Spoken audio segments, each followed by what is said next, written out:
10 contes pour enfants en français.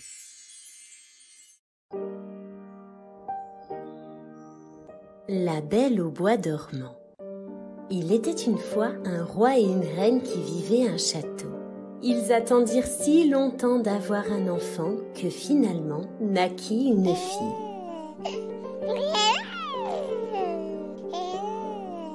Lors d'une grande fête, on donna pour marraine à la petite princesse toutes les fées qu'on put trouver dans le pays.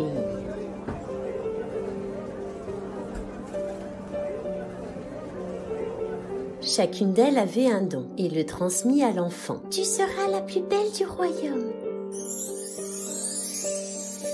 Tu chanteras comme un rossignol. » Et les fées continuaient de défiler devant le landau. La petite fille était alors si parfaite. Et lors du repas, on vit entrer une vieille fée.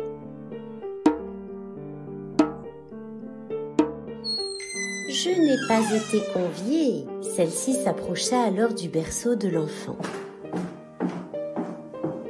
Elle leva sa baguette et promit à la princesse qu'elle se percerait la main d'un fuseau et qu'elle en mourrait.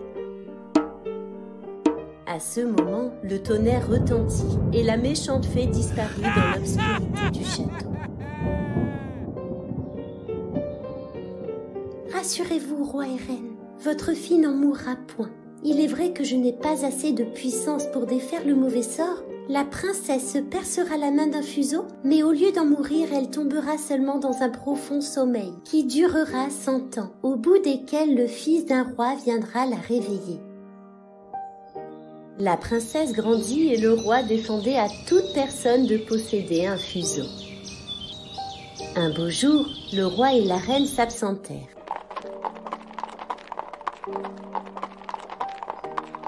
La jeune princesse, par curiosité, monta jusqu'en haut du donjon. Une vieille dame était seule à filer sa quenouille. « Oh, que c'est joli, puis-je essayer ?» Elle prit le fuseau, s'en perça la main et tomba évanouie. La vieille dame cria au secours. « À l'aide! À l'aide !»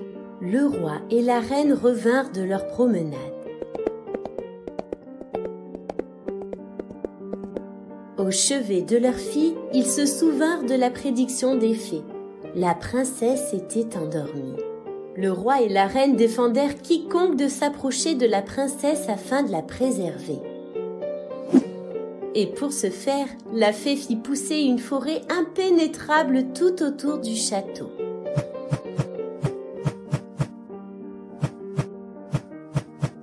Le temps passa.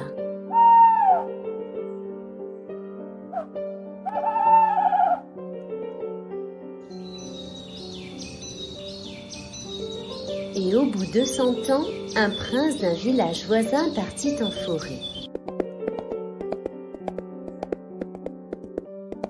Il vit au loin la pointe du château et demanda à son serviteur ce que c'était.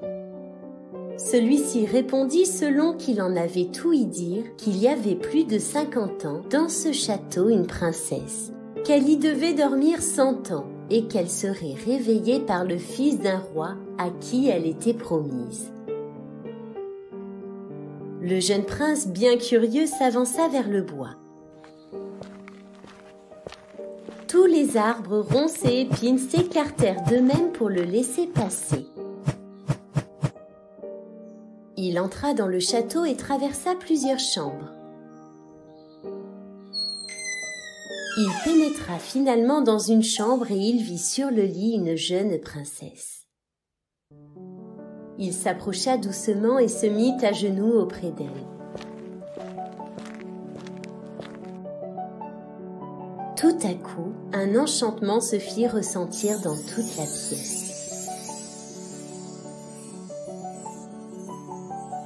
La princesse ouvrit les yeux. Elle se redressa et dit « Est-ce bien vous, mon prince ?» Depuis ce jour, ils vécurent heureux, se marièrent et tous les villageois s'en réjouissaient. Si vous avez aimé cette histoire, n'hésitez pas à vous abonner à la chaîne. À bientôt! Le renne perdu du Père Noël. Il était une fois un petit garçon prénommé Gustave, qui habitait avec ses parents. Gustave terminait la décoration du sapin, pendant que sa maman était en cuisine. Quelle bonne odeur de crêpes! Nous étions déjà le soir de Noël.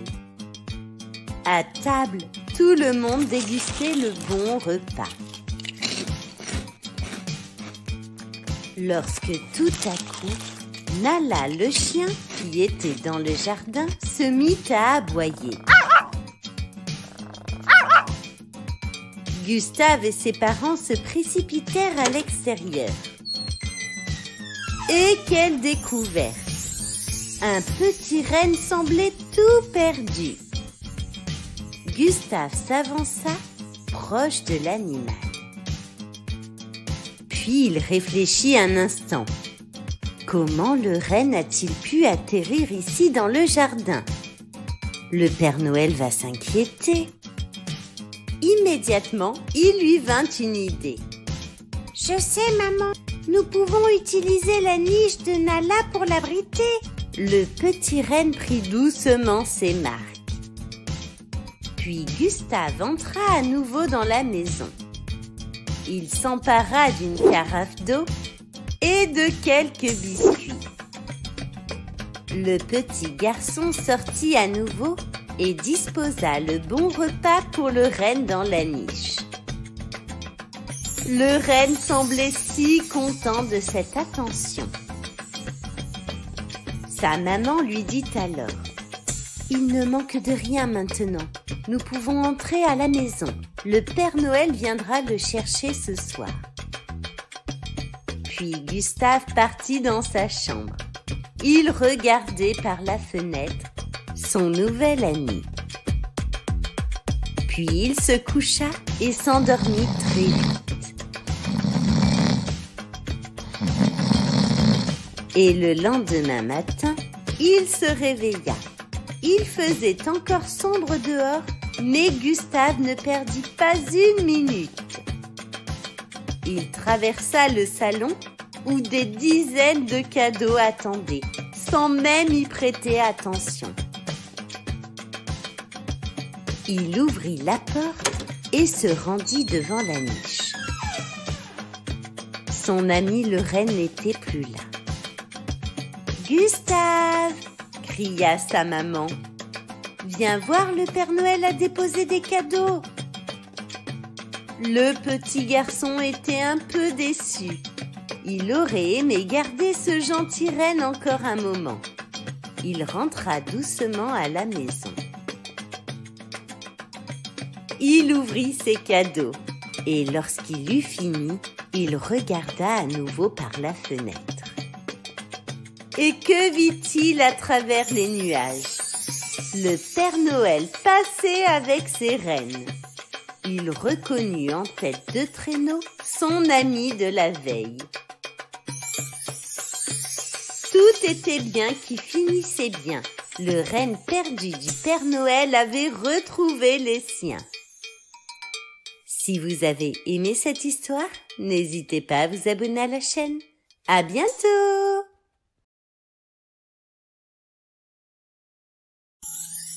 La laitière. Il était une fois, dans un village perdu dans les montagnes, une petite fille avec une imagination débordante. Un jour, ses parents l'envoyèrent au marché du village le plus proche pour y vendre le lait que leur vache avait produit.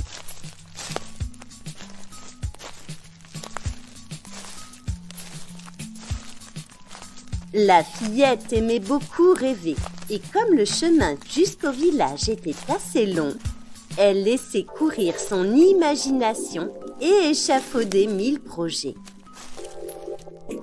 Le chemin lui paraissait tellement plus court et tellement plus agréable de cette façon.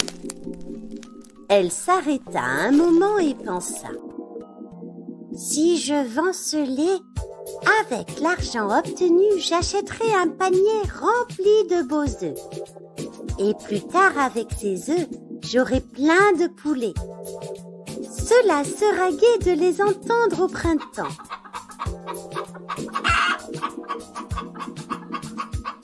Ensuite, je vendrai ces poulets et j'achèterai un gros cochon. Lorsque le cochon sera bien gras, je le conduirai au marché et j'achèterai une vache. Elle reprit la marche en rêvant.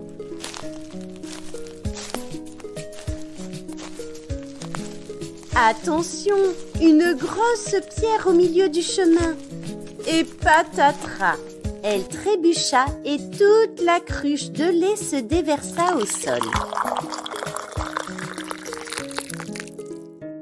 Pauvre laitière, tous ses projets s'envolèrent.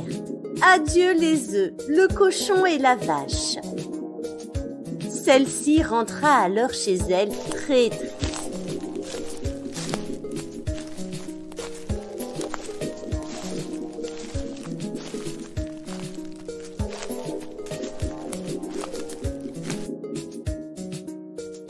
Et le lendemain,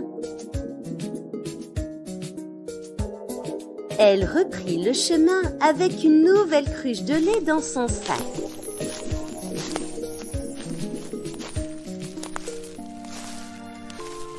Concentrée, elle marchait droit devant. Arrivée au marché, elle vendit son lait en quelques minutes.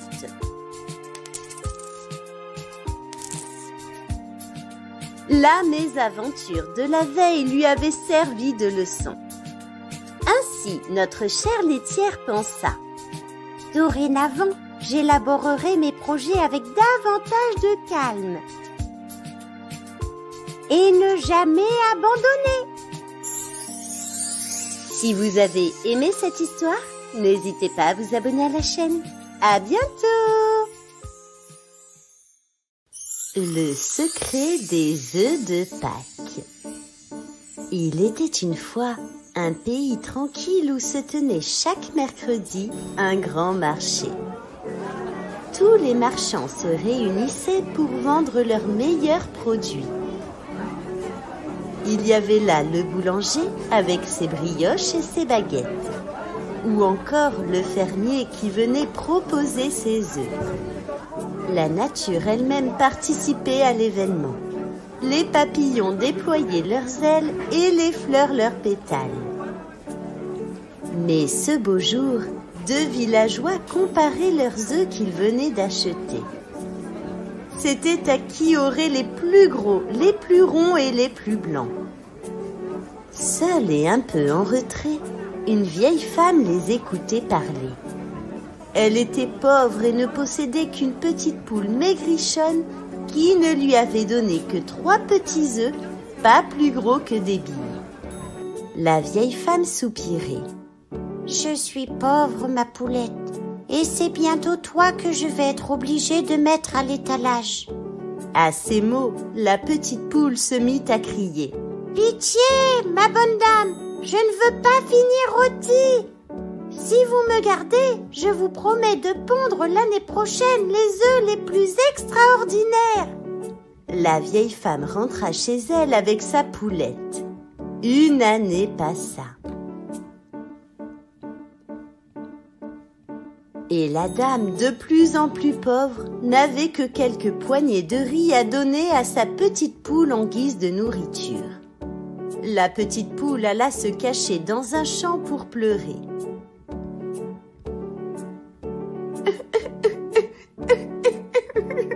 Que vais-je faire? Que vais-je devenir si je ne suis pas capable de donner à ma maîtresse que 3 petits œufs? Cette fois, elle sera forcée de me vendre et je finirai dans l'assiette. Autour d'elle, les fleurs et les papillons l'écoutaient. « Nous ne laisserons pas faire cela !» chuchotèrent-ils. À la tombée de la nuit, les fleurs se couchèrent sur le sol. Puis les papillons vinrent tourbillonner autour de la petite poule. Au matin, lorsqu'elle se réveilla, la poulette se sentait fraîche. elle se mit à chanter et pondit 7 œufs. Ils n'étaient toujours pas bien gros, mais ils étaient de toutes les couleurs de l'arc-en-ciel. Toute heureuse, la petite poule courut chercher sa maîtresse. Celle-ci examina les œufs. « Tu as tenu ta promesse. Ce sont bien les œufs les plus extraordinaires que l'on puisse voir. J'ai eu raison de ne pas te vendre. » Le jour du marché, les œufs de la vieille femme attirèrent les curieux. On se bousculait pour les acheter et la pauvre fermière récolta plus de pièces d'argent qu'elle n'en avait jamais vues dans sa vie. Depuis ce jour, dans tout le pays, les gens essayaient de copier les œufs de la vieille dame en peignant et décorant les leurs. Mais ils ne réussirent jamais à les égaler en couleur et en délicatesse. La petite poule, aidée par les fleurs des champs et les papillons, gardait bien leur secret. C'est ainsi que lorsque s'annonce le printemps, on prend l'habitude de décorer les œufs. Si vous avez aimé cette histoire, n'hésitez pas à vous abonner à la chaîne. À bientôt!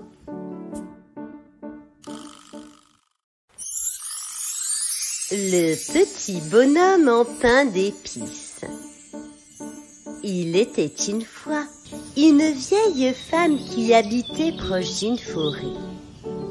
Un beau jour, elle se décida à cuisiner du pain d'épices. Avec la pâte, elle façonna un petit bonhomme. Elle dessina des yeux avec 2 petits raisins. Elle lui dessina aussi un nez, un sourire et utilisa du chocolat pour son habit. Puis elle le mit à cuire. Au bout d'un moment, elle entendit tambouriner à la porte du four.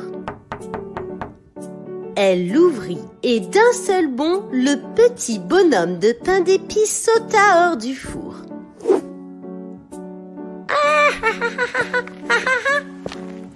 La vieille dame fut très surprise. Elle voulut le rattraper, mais il lui échappa en criant « Cours, cours, aussi vite que tu peux. Tu ne m'attraperas pas car je suis le bonhomme de pain d'épices. » Elle courut après lui dans le jardin. En arrivant sur la route, le petit bonhomme de pain d'épices rencontra une vache. La vache s'approcha, mais le bonhomme de pain d'épices s'écria sûr de lui. « J'ai déjà échappé à une vieille dame. Cours, cours, aussi vite que tu peux. Tu ne m'attraperas pas, car je suis le bonhomme de pain d'épices. » La vache et la vieille dame coururent après lui sur la route. Le bonhomme de pain d'épices rencontra alors un cheval. « Arrête-toi » dit le cheval. « Je voudrais te goûter. » Mais le bonhomme de pain d'épices répondit. « J'ai déjà échappé à une vieille femme et à une vache. Cours, cours, aussi vite que tu peux. Tu ne m'attraperas pas car je suis le bonhomme de pain d'épices. » Le cheval, la vache et la vieille dame coururent après lui. Il rencontra des paysans qui cueillaient des pommes. Ils le regardèrent tous passer et le bonhomme de pain d'épices leur cria « Courez, courez, aussi vite que vous pouvez. Vous ne m'attraperez pas car je suis le bonhomme de pain d'épices. » Les paysans rejoignirent la vieille femme, la vache et le cheval. Le bonhomme de pain d'épices se sentit très fort lorsqu'il rencontra un renard. Il lui dit « Cours, cours, aussi vite que tu peux. Tu ne m'attraperas pas, car je suis le bonhomme de pain d'épices. » Alors le rusé renard lui répondit « Mais je ne veux pas t'attraper. » Un peu plus loin, le bonhomme de pain d'épices dut s'arrêter devant une rivière large et profonde. Le renard qui avait vu la vieille femme, la vache, le cheval et les paysans qui poursuivaient le bonhomme de pain d'épices lui proposa. « Monte sur mon dos, je te ferai traverser la rivière. » Confiant, le bonhomme de pain d'épices monta sur le dos du renard qui commença à nager. Au milieu de la rivière, là où l'eau était profonde, le renard ordonna. « Monte sur ma tête, bonhomme de pain d'épices, ou tu vas être mouillé. » Le bonhomme de pain d'épices se mit debout sur la tête du renard. Mais lorsqu'ils arrivèrent de l'autre côté de la rivière, sains et saufs, le renard brusquement ouvrit la gueule et miam! Il avala le petit bonhomme de pain d'épices. On n'en a plus jamais entendu parler depuis. Si vous avez aimé cette histoire, n'hésitez pas à vous abonner à la chaîne. À bientôt!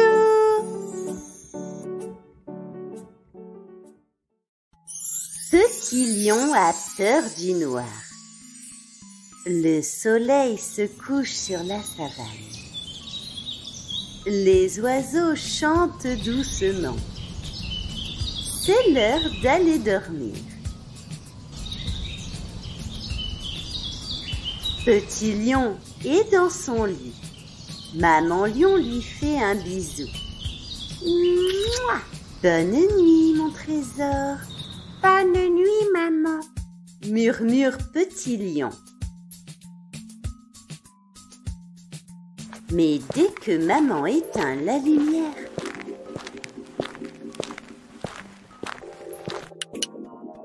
petit lion se redresse. Maman, il y a un monstre dans ma chambre.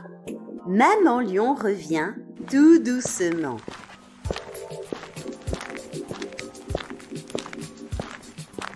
Elle allume une petite bougie. Où ça, un monstre? Là, sous mon lit. Maman regarde. Elle rit doucement. C'est juste ta balle, mon cœur. Elle a roulé dessous. Petit lion sourit un peu. Maman s'en va encore une fois.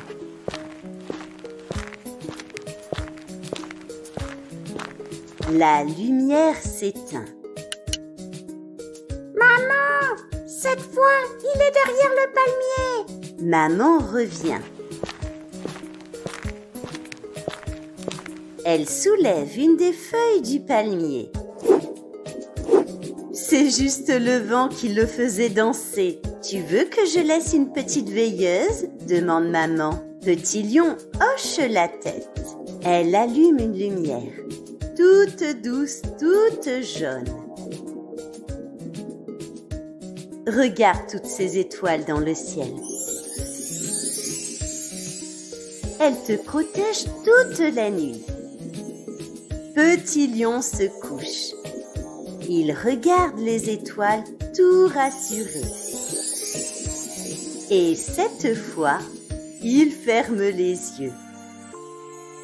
Et il s'endort sans un bruit. Bonne nuit, petit lion. Si vous avez aimé cette histoire, n'hésitez pas à vous abonner à la chaîne. À bientôt!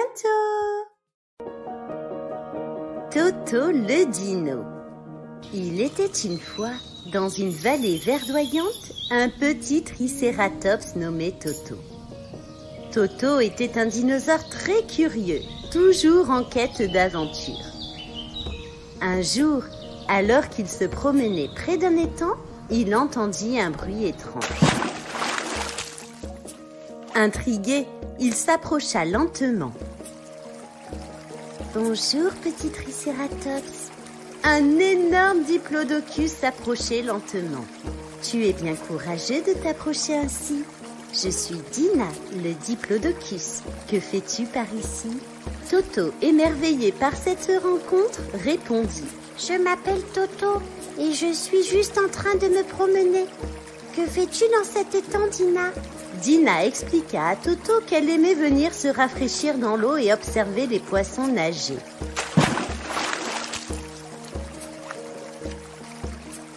Fasciné, Toto demanda à Dina si elle pouvait lui apprendre à nager. Et bientôt, Toto nageait joyeusement à ses côtés. Alors que les deux amis exploraient les environs, ils entendirent un cri strident dans le ciel. Ah! Ah! Ah! Levant les yeux, ils virent un ptérodactyle voler en cercle au-dessus d'eux.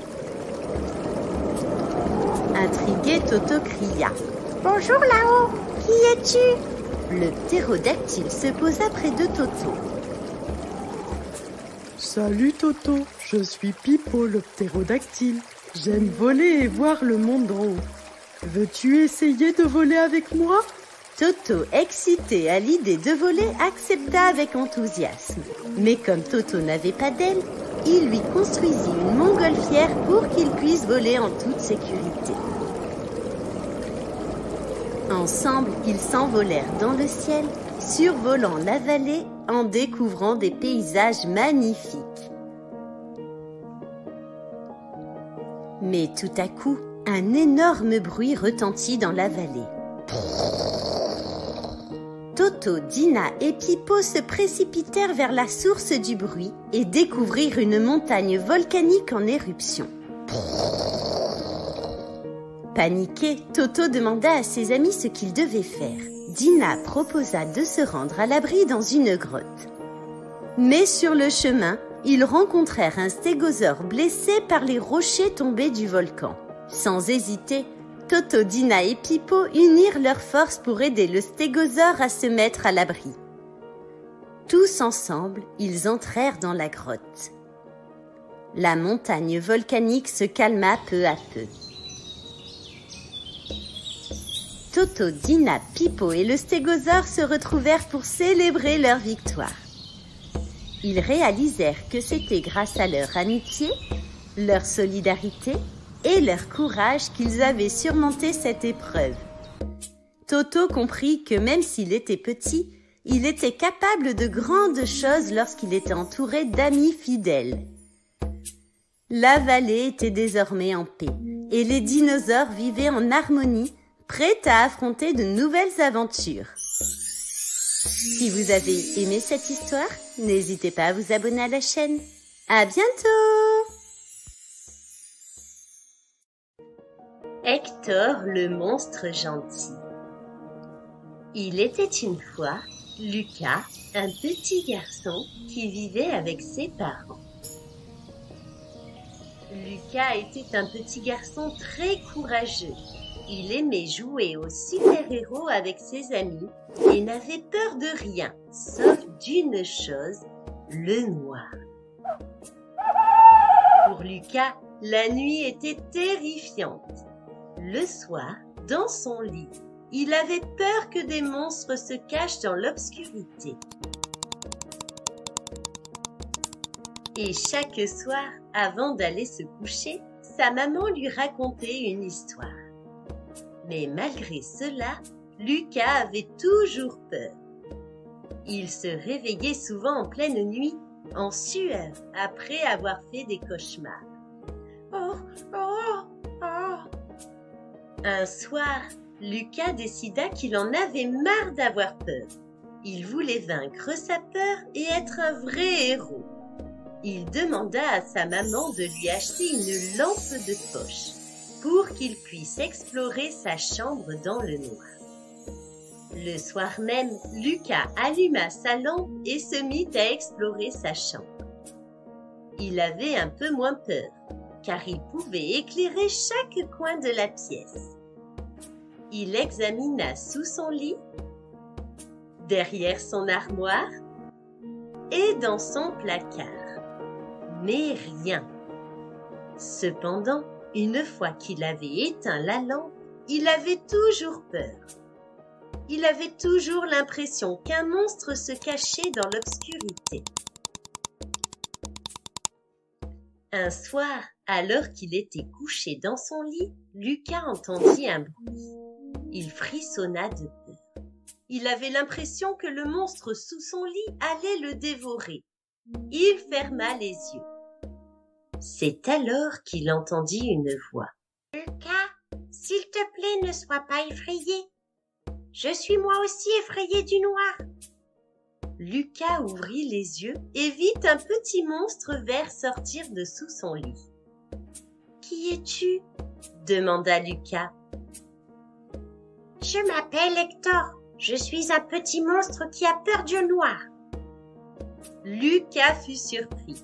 « Mais pourquoi es-tu sous mon lit ?» demanda Lucas. « J'ai peur de dormir seul. Je me cache sous le lit de tous les enfants qui ont peur du noir.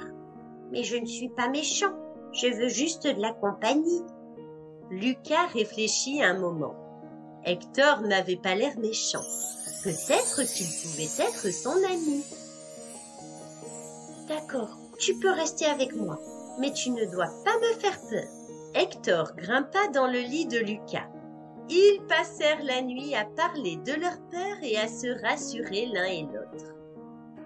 Dès lors, Hector resta avec Lucas toutes les nuits. Lucas n'avait plus peur du noir car il savait que son ami était là pour le protéger. Petit à petit, il devint de plus en plus courageux et ne se réveilla plus la nuit. Ainsi, Lucas avait vaincu sa peur du noir grâce à son ami Hector, un petit monstre qui n'était pas si méchant que ça. Lucas avait compris qu'il est important de trouver des moyens de surmonter ses peurs. Et parfois, la chose qui nous effraie le plus peut être notre plus grand ami. Si vous avez aimé cette histoire, n'hésitez pas à vous abonner à la chaîne. À bientôt! Le corbeau et le renard. Maître Corbeau, sur un arbre perché, tenait dans son bec un fromage. Maître Renard, par l'odeur alléchée,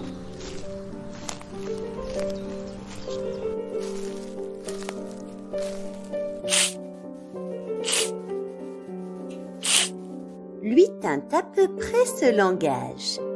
« Eh, bonjour, monsieur du corbeau. Que vous êtes joli. Que vous me semblez beau.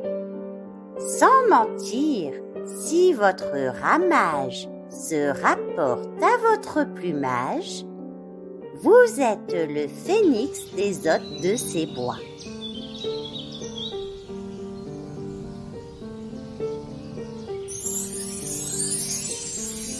À ces mots, le corbeau ne se sent pas de joie. Et pour montrer sa belle voix, il ouvre un large bec, laisse tomber sa proie.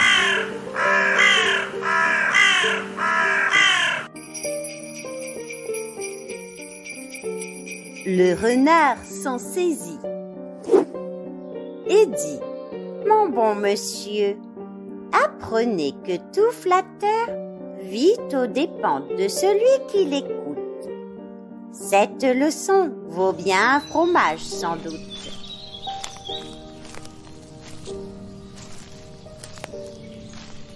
Le corbeau, honteux et confus, jura, mais un peu tard, qu'on ne l'y prendrait plus. Si vous avez aimé cette fable, n'hésitez pas à vous abonner à la chaîne. À bientôt!